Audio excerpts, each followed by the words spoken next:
Radhe Radhe guys, this is Suman Sharma and you are watching Ravi's English classes. कैसे हैं आप सब? आशा है सब स्वस्थ होंगे, अच्छे होंगे। एनीवे, जो हमने लास्ट वीडियो में किया था use of is am are was were, I hope कि आपको समझ में आ गए होंगे।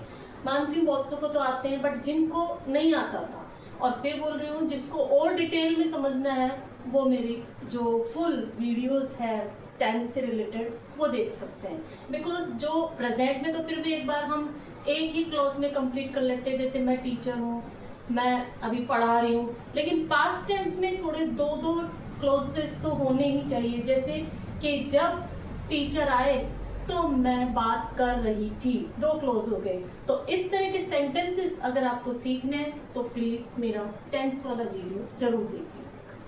एनीवे, आज हम सीखेंगे use of has and have. देखिए, दोनों मैंने एक में कंबाइन कर दिया, टीचर्स और मदर्स का सेगमेंट। उसका रीजन ये है कि बहुत से जो मदर्स है वो काफ़ी वेल एजुकेटेड होती है and they also want to learn grammatical rules.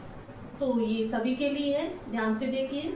इसमें हैज हैव का यूज, देखिए हैज हैव, ये इसका आज जो हम सीखेंगे वो है पोजीशन के लिए, पोजीशन अधिकार के लिए। जैसे मेरे पास एक मार्कर है, मेरे पास एक मोबाइल है, तुम्हारे पास 5 पेन है, ये पोजीशन है, अधिकार, ठीक है। तो इसका आज जो हम यूज सीखेंगे वो पोजीशन के लिए, और वैसे इसका हैज हैव का यूज 5 है। सेकेंड नंबर का जो होता है बहुत पॉपुलर है वो परफेक्ट टेंस में। जी हाँ, जैसे मैंने खाना खा लिया है, वो बाहर जा चुका है, तो ये हम नेक्स्ट वीडियो में सीखेंगे। क्लियर? तो आज हम करने जा रहे हैं पोजीशन के लिए हैज हैव प्रेजेंट में।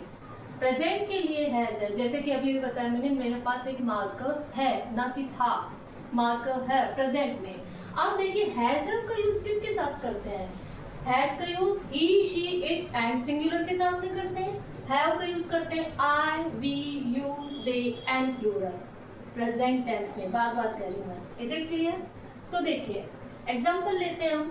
जैसे कि उसके पास एक बहुत सुंदर साड़ी है, आप ये कहना चाहते हैं उसके पास एक बहुत सुंदर साड़ी है, तो she has a beautiful sari, she has a beautiful sari.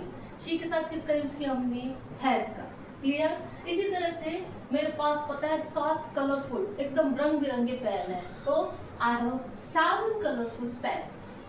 I have, I के साथ किसका यूज किया? हैव का। तो ये आपको लर्न करने पड़ेंगे कि किसके साथ हैज का यूज करते हैं और किसके साथ में हैव का यूज करते हैं। तो इस तरह से प्रेजेंट टेंस में हम यूज करते हैं हैज और हैव का। बट यही पोजीशन अगर हमें पास्ट में बताना हो कि पता है मेरे पास उस वक्त इतना ये चीज हुआ करती थी, मेरे दादी के पास 10 भैंसें थी, था, थे, थी, पोजीशन अधिकार, ठीक है ना। तो वहां हम किसका यूज करेंगे? हैड का। Is it clear? और यहाँ पर देखिए सबसे बड़ी बात जो डिफरेंस है, ये तो दोनों डिवाइडेड है कि हैज का यूज इनके साथ ही करना है और हैव का यूज इन्हीं के साथ करना है। बट पास्ट में ऐसा कुछ नहीं है, all with all subjects we have to use had, ठीक है। हमें सारे सब्जेक्ट के साथ में किसका यूज करना है? हैड का, चाहे वो I, we, you, they, he, she, it हो, या फिर सिंगुलर हो या प्लूरल हो, सबके साथ में हमें यूज करना है हैड का। For example, I had a big farm house. मेरे पास एक बहुत बड़ा फार्म हाउस था। I had, ठीक है, फार्म हाउस था, पोजीशन, तो I had a big farm house। एक बार प्लीज आप प्रोनाउंसिएशन पर जरूर ध्यान दें। Now next, they had their own 4-wheeler. They had their own, own means खुद का, स्वयं का 4-wheeler। तो देखिए आप आई के साथ भी हमने हैड यूज किया और दे के साथ भी हैड, तो जबकि हम देख सकते हैं कि वहां अलग अलग है। अगर आप यहाँ पर शी भी करना चाहे तो यहाँ शी हैड, यहाँ हर हो जाएगा। तो देखिए शी के साथ भी किसका यूज किया हमने? हैड का। क्लियर? आप स्क्रीनशॉट ले सकते हैं। कुछ और सेंटेंस लेते हैं हम। सेंटेंस देखिए, जो स्टार्टिंग में था वो था तरीका यूज करने के, कुछ पैटर्न की, हैज हैव का यूज कैसे करते हैं, इज एम आर का यूज कैसे करते हैं। अब जो हम करने जा रहे हैं वो थोड़ा सा एक फिक्स्ड सेंटेंसेस है। लाइक पहले टीचर्स के लिए लो, थोड़ा सा कहते हैं ना कि इस पेज नंबर पे बुक ओपन करो, तो क्या करेंगे? Open your book to page, फिर जो भी आपको पेज नंबर बोलना है, देखिए open your book to page और फिर आप जो भी पेज नंबर बोलेंगे वो क्लियर। इसी तरह से please first mention your write today's date please. देखिए ये तो है नहीं कि हमेशा छोटे छोटे सेंटेंसेस या फ्रेज आएंगे, आपको बड़े सेंटेंसेस भी बोलने पड़ेंगे। तो इसके लिए है एक ही चीज, वो है प्रैक्टिस। एक ही सेंटेंस को दो दो तीन तीन बार बोलिए। पहले आप उसको रीड आउट कीजिए और फिर एक साथ बोलेंगे प्लीज फर्स्ट मेंशन या write down today's date. Clear. आज की तारीख डालो सबसे पहले। अब आप कुछ पूछते हैं बच्चों से तो कहेंगे please raise your hand. It means हाथ ऊपर करो जिस किसी को यदि कोई क्वेश्चन पूछना है। तो please raise your hand if you have any question. देखिए दो क्लोजेस में क्लोज क्या होता है उसका भी एक सेपरेट वीडियो है, वो आप देख लीजिए, क्योंकि अगर अभी उसमें करेंगे तो हम टॉपिक से हट जाएंगे। तो इसमें दो क्लोज है, एक ये है एक ये। तो क्या बोल रहे हैं please raise your hand if you have any question. ठीक है, यदि किसी को क्वेश्चन पूछना है तो हाथ ऊपर करो। ये सेंटेंस इस तरह से बोलेंगे आप। Now next is who can tell me. आप कुछ भी पूछ रहे तो बता, अच्छा इसका आंसर कौन बता सकता है, तो who can tell me the answer of that जो भी आपको बोलना। क्लियर। तो ये हो गया आपके पर्टिकुलर टीचर्स के लिए। देखिए टीचर्स हो या मदर्स हो, सबको हर वीडियो में 4 से 5 सेंटेंसेस ही मिलेंगे। ऐसे तो बहुत सारे हैं, फिर आप वही अदर वीडियोस की जैसे कहेंगे कि हम कंफ्यूज हो रहे हैं। तो ये 3 4 5 जो भी सेंटेंसेस आपको मिल रहे हैं जस्ट प्रैक्टिस टाइम, उनकी प्रैक्टिस कीजिए, लर्न कीजिए और यूज करने की कोशिश कीजिए। क्लियर। नाउ नेक्स्ट देखिए एक चीज और है, एक सेंटेंस और रह गया। Can you repeat what you said. जो तुमने कहा क्या उसको रिपीट कर सकते हो प्लीज। ठीक है ना। अब यहाँ देखो कैन, कुछ की मिसअंडरस्टैंडिंग इतनी होती है कि नहीं कुड का पास्ट में ही यूज करते हैं। जी नहीं, आपको पता होना चाहिए यदि इंग्लिश में यूज करना है सबसे पोलाइट वर्ड कुछ भी पूछने के लिए तो वो होता है कुड। क्लियर। ये हम बाद में डिस्कस करेंगे जब कभी मोडाल सीखेंगे। अभी तो आप देखिए कैन भी यूज कर सकते हैं और कुड भी। या तो आप कहिए can you repeat what you said. तुमने जो कहा क्या उसको रिपीट कर सकते हो, तो कैन की जगह कुड भी यूज कर सकते हो। या फिर can you repeat your words please. किसी ने आपसे कुछ पूछा, आपको ढंग से समझ में नहीं आया तो can you repeat your words please. Clear. तो ये हो गए आपके कुछ टीचर्स के लिए। इसी तरह देखिए मदर्स के लिए भी कुछ विशेष 4-5 सेंटेंसेस। जैसे बच्चा मिट्टी में खेल रहा है तो प्लीज बेटा मिट्टी में मत खेलो, मिट्टी में मत खेलो। Don't play in the mud. बेटा please don't play in the mud. Clear. इसी तरह नो गंदी बातें नहीं करते। Please don't talk nonsense, don't talk ill means बीमारी नहीं, गलत बात करना भी होता है। ठीक है। डोंट टॉक नॉनसेंस या don't talk ill. Don't talk बोलने की प्रैक्टिस कीजिए। पापा को बुलाओ, कॉल योर पापा।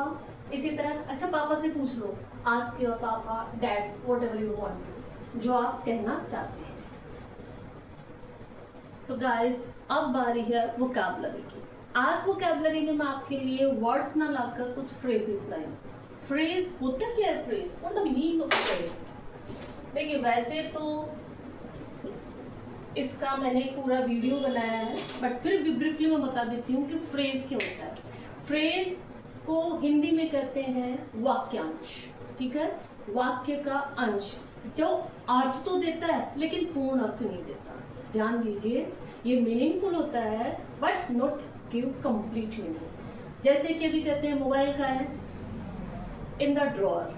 ठीक है, छोटा सा इन द ड्रॉअर, समझ में तो आ गया कि ड्रॉअर में, लेकिन लिखने में पूरा नहीं आ रहा कि your mobile is in the drawer. तो इस तरह से वाक्य के ऐसा भाग जो अर्थ तो देता है लेकिन पूर्ण अर्थ नहीं देता। ठीक है। The part of a sentence which gives sense but not the complete meaning. This is called phrase. तो यहाँ आज कुछ फ्रेजेस लेकर आई जो बहुत कॉमन है। जैसे कहते हैं प्लीज यार भगवान के खातिर मेरा काम कर दे, भगवान के खातिर प्लीज मेरे खातिर ये काम कर दे। तो मेरे खातिर, भगवान के खातिर, फॉर गॉड सेक, प्लीज यार for God sake, for my sake, भगवान के खातिर, मेरे खातिर, इनको यूज कीजिए। बार बार करूँ, केवल आपको लिखने और इससे कुछ नहीं होगा। आप लिखिए, याद कीजिए और उसको प्रैक्टिकली यूज कीजिए, तब जाके आपको इंग्लिश इम्प्रूव होगी। ठीक है। इसी तरह से हम किसी ने कोई बात की, वाह सुनकर अच्छा लगा, किसी ने आकर हमें कुछ बताया तो क्या कहें, सुनकर अच्छा लगा, इट साउंड्स गुड। क्या बोलेंगे, वाह इट साउंड्स गुड। सुनकर अच्छा लगा, लेकिन कोई बात सुनकर अरे यार बहुत ही बुरा लगा, इट साउंड्स बैड, सुनकर बुरा लगा, इट साउंड्स बैड। इसी तरह से किसी ने कुछ बोला, अरे यार बहुत वल्गर कमेंट किया इसने, वल्गर, अश्लील, वल्गर, अश्लील टिप्पणी, ठीक है। इसी तरह से कहते हैं धीरे बोलो, दीवारों के भी कान होते हैं। वॉल्स हैव ईयर्स, दीवारों के भी कान होते हैं, वॉल्स हैव ईयर्स। तो इस तरह गाइस देखिए कुछ फ्रेजेस भी आज हमने जो कि बहुत कॉमन है, आपको उनको याद करना चाहिए और उसको डे टू डे लाइफ में प्रैक्टिकली यूज करना चाहिए। आई होप कि वीडियो आपको अच्छा लगा होगा। यदि अच्छा लगा तो प्लीज़ लाइक करना बिल्कुल ना भूलें, और कभी न्यू है मेरे चैनल पर तो पहले सब्सक्राइब कीजिए और अपने फ्रेंड्स रिलेटिव्स के साथ में इसको शेयर करना ना भूलें। आप मेरे इंस्टाग्राम आईडी भी देख सकते हैं, वहाँ भी उसको फॉलो कीजिए। और यदि ग्रामेटिकल या कोई भी इस इंग्लिश से रिलेटेड कोई आपकी क्वेरी है तो प्लीज़ कमेंट बॉक्स में डालिए, वो ज़रूर आपकी सॉर्ट आउट की जाएगी। राधे राधे।